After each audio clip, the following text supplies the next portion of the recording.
Hi, I'm Lynn. And I'm Amanda, and this is the Pursuit of Badasserie, the podcast. This podcast is all about taking action and creating that badass business abundance and life that you want. Where we share stories, laughs, wins, and epic fails to show you the whole picture of the entrepreneurial journey. It's not just unicorns and rainbows, people. Jump on and follow us through this raw and witty roller coaster, where we get down and dirty and go behind the scenes of life and entrepreneurship. Get on it, get over it, and get after it. Hey, I'm Lynn. And I'm Amanda. Welcome to the Pursuit of Badasserie, the podcast. I almost mispronounced our own podcast. Goodness. So we are excited today to have another guest. We have Justine Beauregard.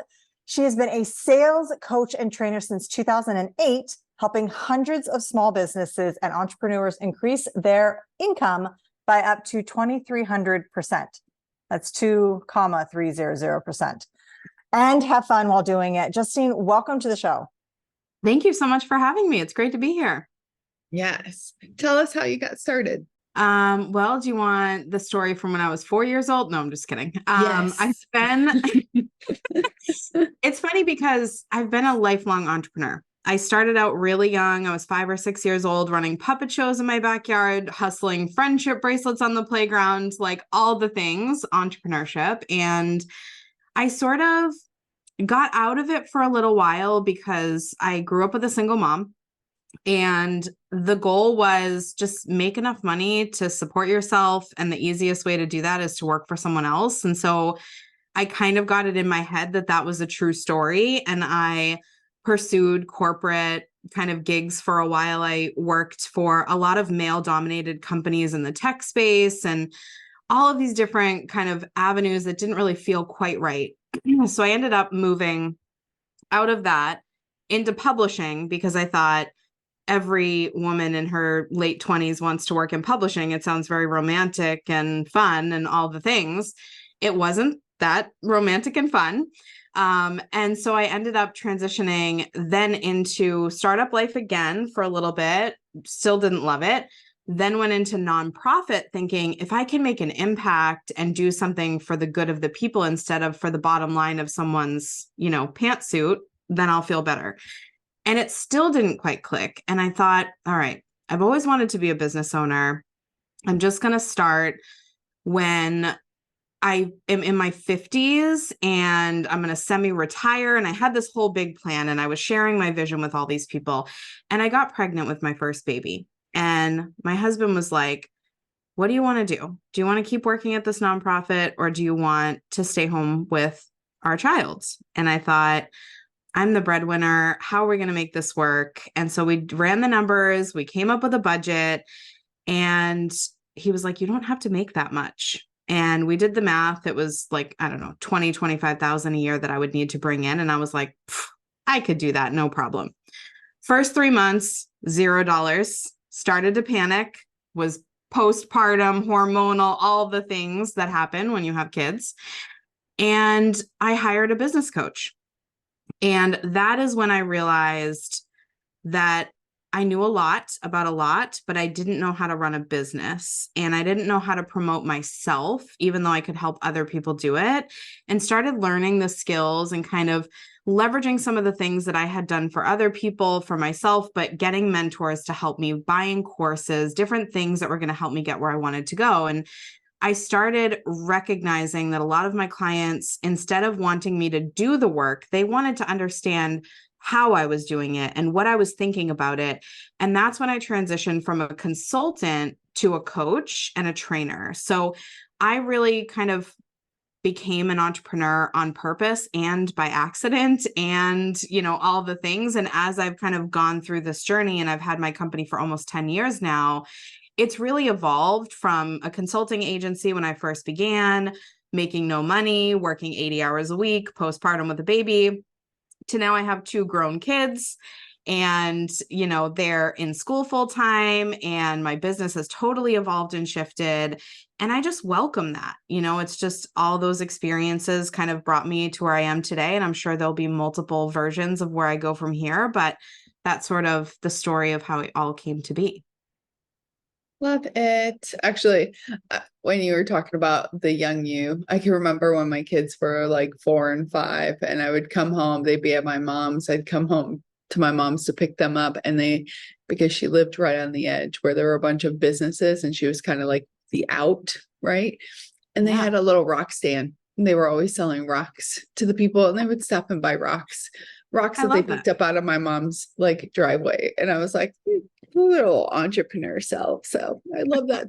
I love your start. It's a personal connection to mine. I love that. Perfect. Absolutely. Yeah, I definitely feel like that is a story. And when I had my kid, that whole like, oh my God, things change a lot when you have your. Absolutely.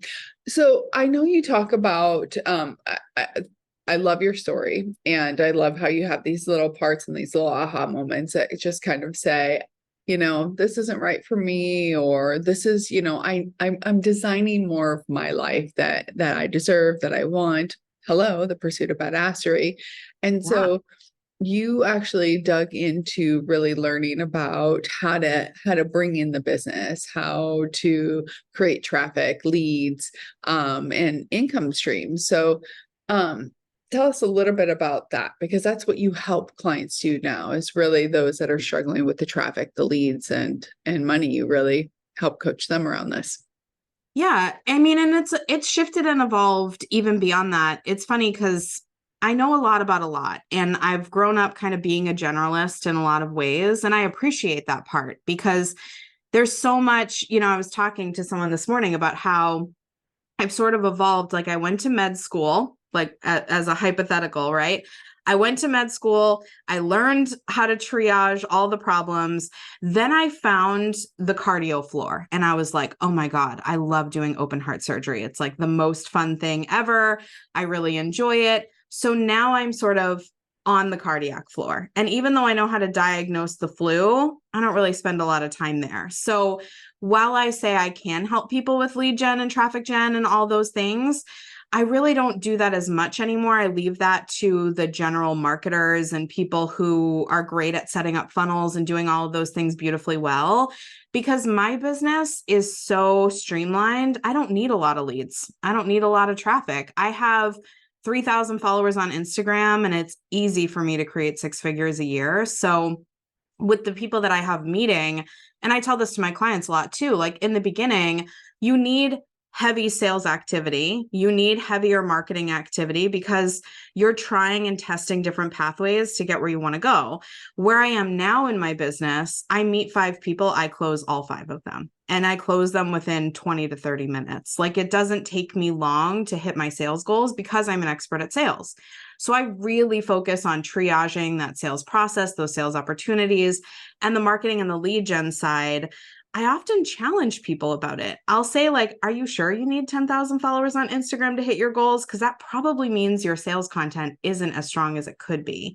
Let's focus on what messaging you're using and how you're positioning your business and the ways that you're creating value for people. So instead of 10,000 people following you, you get 100 and you hit your sales goals with ease. So that's really where I kind of focus, is less is better, almost like less is best, if you want to find like a simple way to talk about it. And sort of my mantra with clients is do less better. So whatever you're doing now, probably by the Pareto principle, 80% of your success comes from 20% of the actions you take.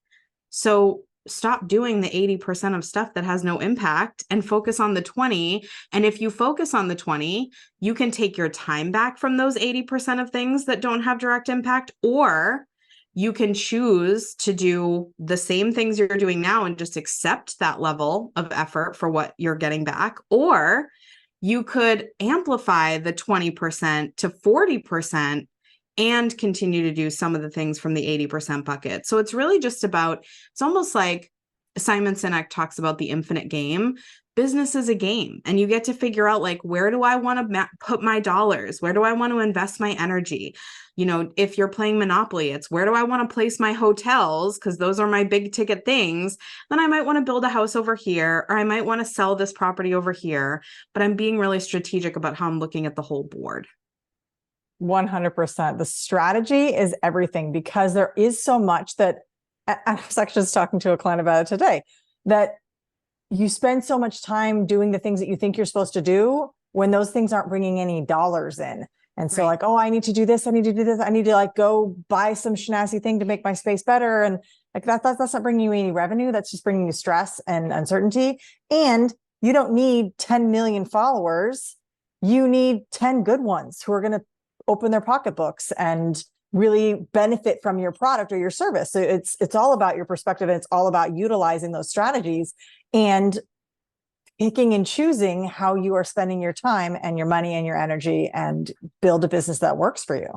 Well, an impact looks different for everyone, right? So you might be like, I have clients who really want to focus on the traffic side. They're like, no, I need a lot of people in my audience because I have a message that I want to get out, and I want to establish a position of thought leadership, and I want to attract high-level sponsors and speaking engagements and things like that, where the audience is important to them and they're already at their revenue goals. So what I tell people is like, first you got to start with a goal. Like, what is your goal?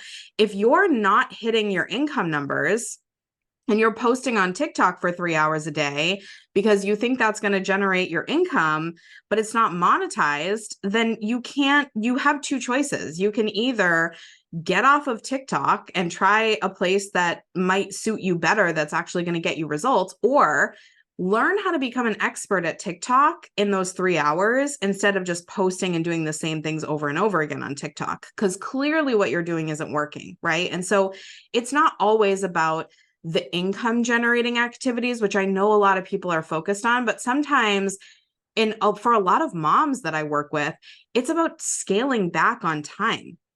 Like I was working with this one woman who was already generating close to $500,000 a year. And she's like, all right, what's the plan? What's the next level? And I'm like, whoa, hold on. What does your next level look like? Do you want to make more money, or what do you really want? And she was like, honestly, I'd love to work like 10 hours less a week.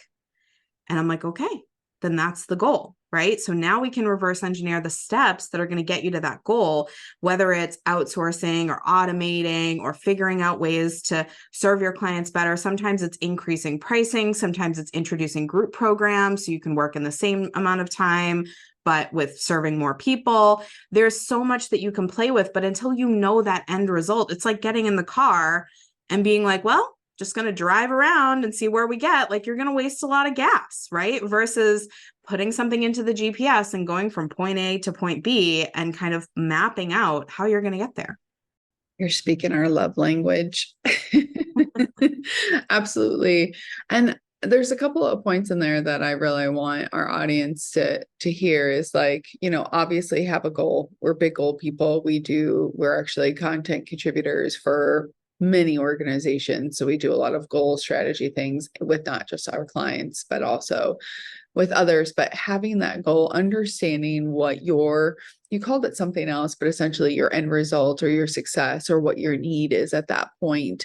If it's to gain more time back, if it is to increase followers for X reason, if it is to actually use what your mama gave you kind of concept, like what you have, and clean it up. And I do love that. I do love to, and I had to chuckle because we had a team meeting yesterday and they're like, oh, you got to create reels. You have to create reels. And like, that's not my strong suit. My strong suit is in other arenas. So I spend my time there. And so we're going to make our online business manager listen to this one. But you're saying like, utilize to get the results that you want, utilize the strengths that you have, unless you want to invest the time to learn that particular craft. And I think that's important because a lot of people like get so sidetracked that they think that they have to do this and they have to do that, and because that's the cool thing to do, or everybody's doing it. But it's what you're really doing is looking at everything that's happening in your client's arena and saying, okay, what's going to give you the biggest bang for your buck to get you to that point B, and you self-define that point B, because everybody's point B looks different. So I love all those points and so much more. Yeah, I think too, what's really interesting is a lot of people, when they're just starting out, they have no idea what works, right? Like they're showing up on Instagram doing reels, and they're using TikTok, and they're sending emails and doing all these things. And if you were to ask them just point blank, if you were just to ask someone like, hey, Josie, What are the things that you need to be doing that are going to generate the income? And Josie's like, I have no idea. I've been doing all the things and none of the things are working. And I feel like I'm grasping at straws. And I've had this conversation with hundreds of clients at this point. And almost every time, what I say to them is, it doesn't matter what you choose. It's the fact that you haven't committed to any one thing in particular, right? Like if nothing is bringing you money and your goal is to generate more money, you just need to pick one of those things that you've been doing or a new thing, right? Doesn't need to be one of the things you've been doing. And you need to go all in on that thing. So with the example before of TikTok, you're spending 3 hours creating videos that get no results. Spend 2.5 hours researching the hell out of TikTok, doing the work to understand the platform, the algorithm, how it works, how to name your videos, how to add cool captions, take a course on it, figure out your lighting, invest in a better microphone, like do the things that are actually going to get you some traction on TikTok. Research people in your industry, see what kinds of content they're producing. Research people who are not in your industry, see who's trending and what they're talking about, what kind of audio is trending, all the things, and then go all in for those 30 minutes you have left, creating something that's really high value and impactful, and then watch what happens. Because what most people will do is they'll feel so lost and confused that they kind of dip their toe into way too many ponds. And then they're like, I haven't actually swam. And I'm like, because you're too afraid to dive into the pool. Like, it's going to be cold. It's going to suck. You're going to have to go through a couple of like instances where you jump in and you get right back out and you're learning and you're understanding how to get used to that environment. And it's new and uncomfortable. But if you go around 15 different ponds, the only thing that's ever going to get wet is your toe. And that's not going to create income. And that's not going to create impact. And that's not going to make you feel good. So it doesn't really matter. Everybody is on every social media platform. There are billions of daily active users on social. There's also millions of people every day who listen to podcasts like this one and who go to events and who read emails and do all the things. So it doesn't matter what social media channel, it doesn't matter what marketing channel, period. It's just about picking one goal, one focus platform, and really mastering that channel well. Absolutely. It's interesting because we have asked. So just recently, I did a live training here in Bangkok, and I was like, what are your money generating activities? What's your income generating activities? And they went blank. They had no idea what their money generating activities were. And so I'd love for our audience to stop, pause, and write down your money generating activities, your income generating activities, and actually give it a thought. Because if you don't know what you're doing that is actually generating income, then you don't know what to fix. And I love or double down on. And I love that you talked a lot about that and doubling down, because also, like, if you don't know where your efforts are going, and like you said, if you're dipping your toe into 15 ponds, you're not getting your return on investment, that time that it takes, the process, the whatever knowledge that you put into it. And so I love those two together, money generating activities and what is your ROI based on that, and not necessarily an income, but like even return on effort, return on energy, return on, and obviously results, right? So it's so important. Love that. No, Amanda's got a lot to say about that too. Oh yeah. I mean, this entire podcast has just been our love language of speaking to your clients and understanding where to put your efforts. And it blows me away how often when you ask someone, like, where is your money coming from? Where is your biggest output? Like, what's the ROI on that? What percentage of this? And there's absolutely just crickets. They have no idea where it's coming from. And I'm not saying that everybody is going to be super analytical and know every single tracking element of their business, because I don't think that's feasible for a lot of people. And that's why you hire people who are really big examiners and they can do that for you. However, it is so important to know where your money and your time is going and whether or not that's actually bringing back the results that you're looking for. And if it's not, it's time to evaluate the actions that you're putting in, the work that you're actually doing. I was just thinking about this today. It's so funny. about like, are you doing work or doing the work, like the work you really need to be doing? Because we can all fill our days with extraneous activities, and like I can sit at my email and check my email for 4 hours, or I can just do the things that I need to do and actually put in the action steps that are going to get me where I want to go and to get me to the results that I need to see, rather than filling my days with extra work that doesn't actually need to be done or can be handed off and delegated to somebody else. Yeah. And a lot of the things we do, a lot of those results we get are confirmation bias, right? Like we say, oh, where do you get your most clients? From speaking engagements. Okay. Why do you think that is? Because that's all I do. Okay, great. Like that's, so the confirmation bias that nothing's working is because you're doing everything at a fraction of the level of effort, right? So it's, I'm doing a lot of things, but I don't know what's actually creating an impact. When's the last time you actually measured the impact of those things? Probably never. Confirmation bias, right? So it's looking at it and being like, okay, where do so I love the idea that Lynn said about look at your income generating actions. Like, what are those activities you're taking that are actually creating results for you? And on the opposite side of that piece of paper, I'm a pen to paper person, I would write down the list of where do you want your money to be coming from versus where is it coming from now? Because a lot of that, and I find that the ease and the impact of those things is not always aligned with where you want it to be. So I meet a lot of people who are like, I get all my business off of, whatever, running webinars. And I'm like, okay, great. I hate being on video though. And it's like, why are you doing that? Well, because I bought this funnel system and they told me that I had to run webinars in order to get sales. So I do it, but it's terrible. And I'm like, okay, so you need to have something that works, but you also need to have something that feels good, because remember, your business is your design.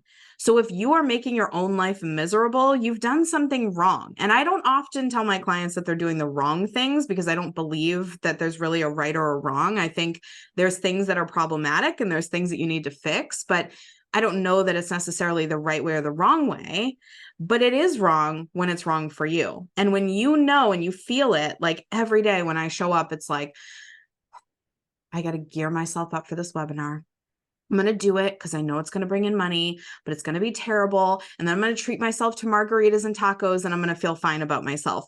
And it's like, enjoy the margaritas and the tacos, but don't endure something that is terrible for you. So instead, if you're looking at your income generating actions, and on the other side of the paper, so you write down webinars on that side of the paper, and the other side, you say, oh, I'd really love to just be paid to speak at conferences instead, because I have that skill of speaking, but I'd much rather be compensated for it and reach larger audiences that have already paid to pay attention. And that feels really aligned for me. Now you know what your goal is. Now you know where you want to go. Now you understand how to leverage what you've already built to get to that next phase. And it's about understanding both sides. It's not just the ease and the impact. It's also the joy of your day-to-day and designing your life to fit you. Absolutely. Yes. And I want to give another example of that, because this happened to me about 2.5, 3 years ago. So I joined a couple of courses and they told everything needs to happen on Facebook groups, get this funnel, do this.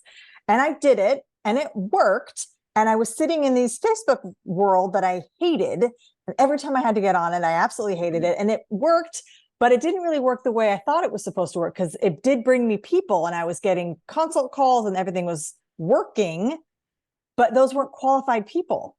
So not only was I doing something that I was told to do because it works, and it did work for all intents and purposes. However, I hated doing it. And I had this thought that this is where I'm getting all my business and my clients, because I had a lot of calls from it, but those weren't clients that were converting. So like, yes, I had this bias that it was working because I was getting calls and getting booked, but I wasn't getting the money after the fact. So it was all this like energy and wasted time and an activity I didn't enjoy to see perceived results. So it really, like, take a look at it, because you could be lying to yourself. Well, and this is what creates cycles of despair, right? Because people will, especially when you don't love the plan that you set in place. Number one, you veer off the plan. You don't do it 100% like you should be doing it, or like you set yourself up to do it. And when you're doing the plan, you're kind of thinking about, well, I want to really go to this other thing. So I'm just going to like put my head down and I'm going to do this plan until you get to a point where you're so resentful of the plan that you hated to begin with, that these people end up working in extremes. So they will do the webinars, they'll go all in on the webinars, and then they'll burn their entire business down and start over doing the speaking things, rather than just going, okay, how do I bridge this gap? I need to just do one less webinar and get one more speaking gig and like transition myself to invite more joy, to invite more ease, to get those results without doing this crazy, like, okay, I'm all in over here and it's terrible. And then I get to the point where I'm burnt out and resentful. And so I switch gears, and then I'm all over here and I'm resentful because I switched gears too early and it's not performing as well as I thought, because I have an uptick in my learning and I was thinking that it was just going to convert right away. So now I'm telling myself that this strategy doesn't work. So they either end up going back to the strategy that worked that they didn't really like, or they end up telling themselves that they're bad at their business and they don't know how to do anything correctly and they feel bad about themselves. And then they go into all these different cycles of despair that are just all over the place happening, and their mind drama is out of control. And every day they're just like, I'm just the worst business owner. I just don't know what I'm doing. Nothing is going to work for me. I'm never going to be successful. And they go into these really extreme high level stories about themselves, even to the point where because I'm a sales coach, I meet a lot of people with sales issues. And these people are like, my offer is the reason why nobody wants to buy. And I'm like, but it's not yet, because nobody has bought it to confirm that. It's the positioning and the messaging behind your offer that's not working. I'm going to take a look at your offer and tell you if it's going to work once you actually sell it, because I can evaluate offers and help redesign them. But at the core, most of the things that we're trying to fix are not the actual problem. So we end up working really hard to fix things that aren't broken and not fixing the things that are broken, which is why a lot of people go, well, working on my website's fun. I'm just going to tweak my website for 20 hours this month instead of actually getting out there and selling. And they're wondering, how come I'm not getting sales? Because you're not selling anything. When's the last time you made an offer? You've been working behind your desk in your little basement, building up a landing page that no one's ever seen because you haven't actually done any marketing, any sales, right? So we need to be really mindful of, these are the things I'm doing day to day, and these are the results that I'm looking for. Do those things match up? Do they align? Do they fit together? Does it make sense? Most of the time when we're missing the mark, it's because the goal and the actions to support it are not actually the right fit. Not only are they not the right fit, a lot of times they're not clearly defined in their bucket. And actually, I'm going to say something about one of the words you used, Amanda. You called them clients, but they were actually prospects and leads. And so, it's such an easy kind of thing that people do. I constantly am like, you are not, even with your whole webinar example. Yeah, they could be hating life and doing the webinars. Actually, I have a couple of clients where they're doing the one thing and they're like, yeah, but I'm already great at it. Okay, but you're not getting the conversion that you want. And why is that? Because maybe only 2 people are showing up at your webinar, because you're not putting in the effort to actually bring people in. And then maybe your offer isn't correct. Like, it's looking at each of the little steps to say, okay, Yes. Where's the disconnect? Or then you have the adverse, which when I used to run a global company, we taught referral marketing and strategic alliance. And I remember I was writing a sales training for the whole company. We were in 26 countries, hundreds and hundreds of franchisees. And I was like, okay, like kind of doing a little bit of market research with our top producers and like, what's your sales strategy? Oh, I remember one in particular. Oh, I don't have one. I just get business by referrals. Oh, really? Let's look at that. Let's break that down, and how people like kind of just like narrow mind, and they want different results, but yet this is the only thing that they're doing, or they're not really unpacking it because they're just going through the motions and saying the right words because that's what's expected of them, but they want different results. And so it's really interesting. We love sales. Obviously, we wrote a book on it, and we love everything that you're saying, because there's so much that we could unpack here. We're going to have you back because we are already at time. This is phenomenal. I just want to add one quick thing around that too before we go, which is it's very interesting to see. One of my favorite things to challenge people on is when they say something like, I get all my business through referrals. And I ask them, how do you ensure that that happens? Or like, what are you doing to cultivate referrals? Or what does your referral programming look like? Or things like this. They're always like, oh, they just fall into my lap. They just show up. I don't do anything for that. And I'm always like, okay, so your business is literally built on chance and possibility. A wish. And that's when their eyes just go like, whoa, hold on a second. No, like they're all coming in for a reason. And I'm like, yeah, there's a certain point. Like I built my business on referrals. So I know there's a process though works, to it. right? And we taught that. Well, I mean, we actually taught that process. That was part of our that was like our core product of teaching really how to build an operational, successful referral system. But you're absolutely correct. Most people, like what we were talking about earlier, listen the income streams of that you already have. Oh, I get everybody by referrals. Oh, really? Let's break that down. How do you do that? Yeah. Let's see how that works. I love just like taking a zoom out on this one, and anyone who's listening, like if you're telling yourself or anyone else, this is my income stream, this is how I'm generating, money, clients, customers, whatever you want to call that stream. I want you to think about what you are doing to take personal responsibility and intentionally curating that income in that way, because sometimes it works, right? But I've had clients come to me and say like, every month it just works. Like the universe opens itself up to me and it just sends me all the things. And my response is like, you know what? And I was actually talking to a client about this today. I said, I love that that happens for you. And I do not want to shut down that part of you that really sits in the allowing and the receiving and the universal acceptance of that money. And it's my responsibility as your sales coach to come up with a list of activities with you today that you feel calm and certain about. So when that day comes, which it inevitably will, my friend, I want you to be 3 weeks into the month, not anywhere near your revenue goal, and look down at your list of calm action that's easy to achieve, that you feel great about, and scroll through the list and say, you know what? I'm not at my goal this month so far. I'm going to continue to meditate. I'm going to continue to do all the things that feel good to me.